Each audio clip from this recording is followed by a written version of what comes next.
Is it painful to electrocute a death row inmate? First you have to make a bald head. Then you put a wet sponge on it. So why wet the sponge? I'll tell you later. Put on the special hood and wait for the 12 o'clock countdown. The switch is closed. The prisoner is convulsing like a madman. The coroner came forward and shook his head. The guards have no choice but to give the order again. The scene is horrific. The culprit was Rich Jack. The psychopathic Jack deliberately left the sponge wet. The prisoner was unable to die. He was burnt to a crisp. He didn't care about his colleagues' accusations. This is the only prison on death row in the United States. It's known as the Miracle of Green Mile. The origin of the miracle began with a strange inmate. A new inmate arrived at the prison that day. He was unusually large. He almost bounced off the car when he got out. The guards urged the warden to come and watch, but the warden was in deep pain in the bathroom. He's suffering from a UTI. Anxious to see what's going on, he gets only a few drops. He was amazed at the size of the prisoner. The only way to see his face was to look up. The new Jack was walking around like a bull. He was bellowing all the time. It's different when you've got connections. Thinks he's got the limelight, but they're all looking at him like he's a monkey. Jack's behavior pissed off the warden. Even death row inmates need to be treated with respect. Otherwise, they're a lot more dangerous when they get mad. The warden ordered Jack to shut up. Then he slowly raised his head to look at the prisoner. I didn't realize that this big, burly death row inmate had a kind face and was a little nervous. He didn't look like a criminal at all. The warden told him that since he was here, he shouldn't think about getting out alive. He could ask for anything. He stammered out a few words. Can you leave the lights on at night? I'm afraid of the dark.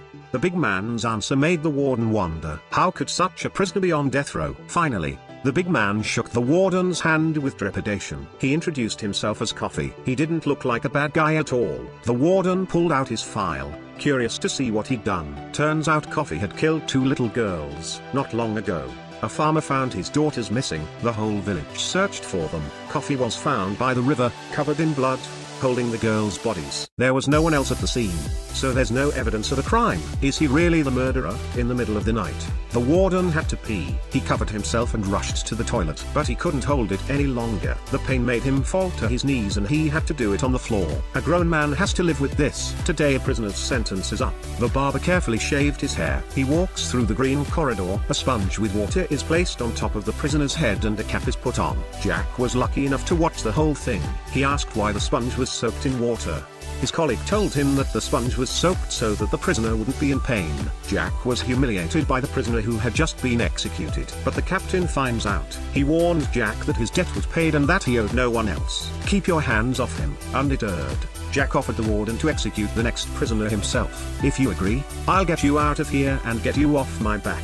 If you don't, I'll be stuck with you for life. The warden didn't say no, knowing he was a hard-boiled, eccentric character. A real pervert was sent to prison. His name was Wharton. He committed a robbery and killed 3 people. One of them was a pregnant woman. Sneaky Wharton started pretending to be crazy to get away with it. But Coffee had a hunch and warned the warden. Knowing his fate, Wharton attacked them as soon as they entered the prison. The guards were taken by surprise. One of them was nearly strangled. The warden went to stop him. He's hit hard down there. At the last minute, Jack's legs are weak with fear, standing there with his stick. Luckily, the captain arrived and grabbed the stick and subdued the prisoner. The warden was now sweating profusely. He told the others to leave. Then he fell to his knees and fell to his knees. The warden was about to thank Coffee. He grabbed him. The other hand went straight for his crotch. The man's crotch is being held in a death grip by the black man. The light bulbs around him are getting brighter and brighter.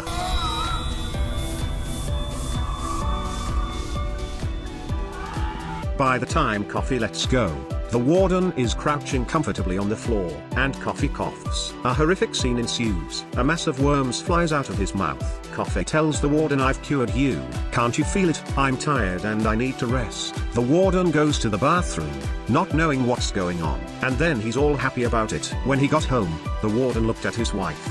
He's got a misty-eyed look in his eyes. He came 7 times in one night until dawn. The warden couldn't believe that an angel like Coffee could be a criminal. He went to the lawyer who defended Coffee. The lawyer decided he was the murderer. That's a tough one. That's the way it is in today's world. It's his right to take care of Coffee in prison. The warden didn't know how to thank Coffee. You don't have to say thank you for a favor like that. He gave Coffee a cake made by his wife.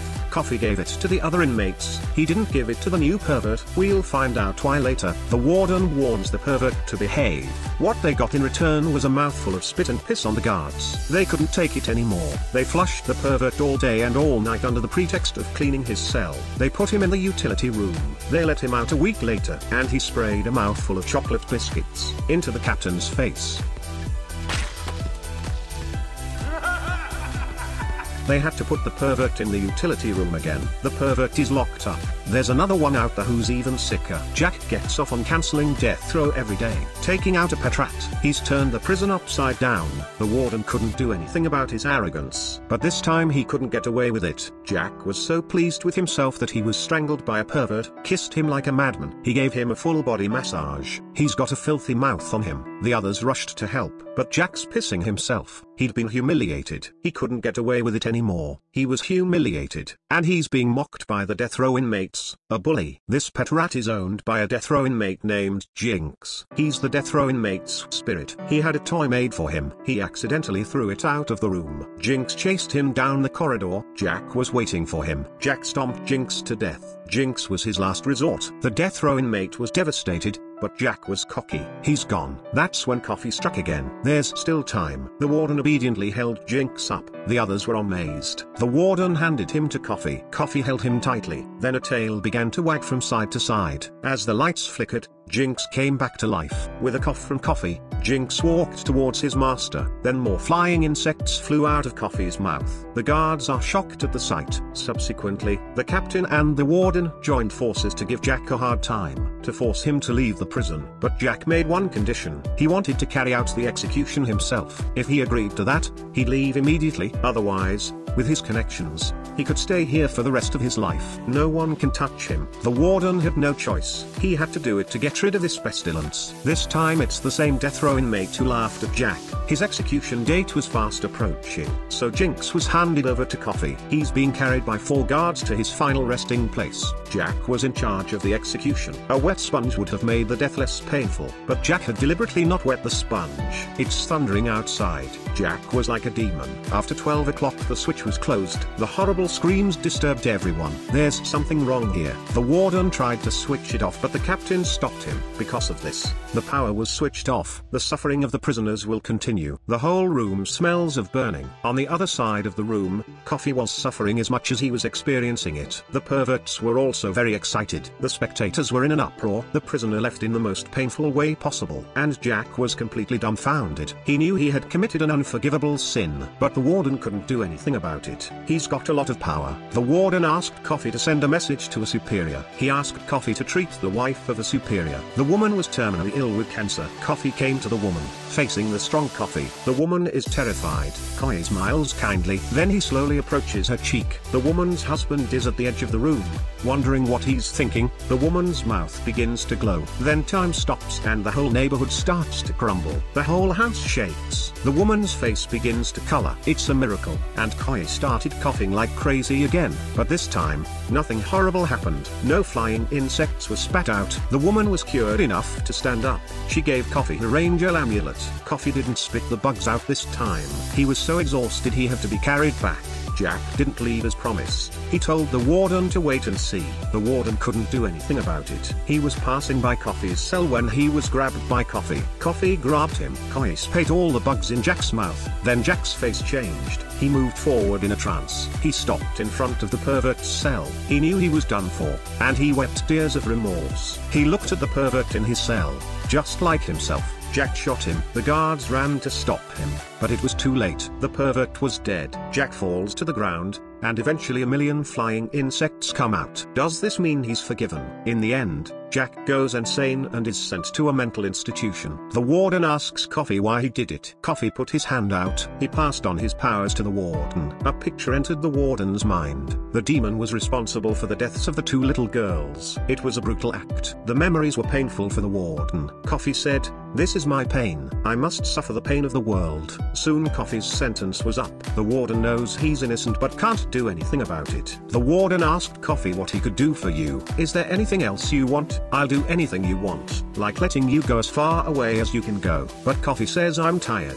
I don't want to fly around like a bird. I don't want to live without friends. I'm tired of seeing the evil in the world. I don't want to bear the pain of the world every day. The captain asked him if he had any other wishes. He said he'd never seen a film. The captain granted Kofi's wish. Kofi was in tears watching the film. During the execution, there was a crowd of relatives of the two little girls. They were all looking at Kofi with a terrible look on their faces. Kofi says, I can feel everyone's hatred. The guards said, we don't hate you. Can you feel it? Kofi nodded and got into the chair. The guards were in tears at this moment. Kofi asked if he could go without the hood because he was afraid of the dark. The warden agreed. The two held hands again before the execution. When the electric current passed through Kofi's body, all the guards cried. They all knew Kofi wasn't a real prisoner, but there was nothing they could do. Many years later, an old man told the story to an old lady, but she didn't believe it. So the old man took her to the basement. A white mouse came out. It was Jinx. He was 108 years old. All his family was gone.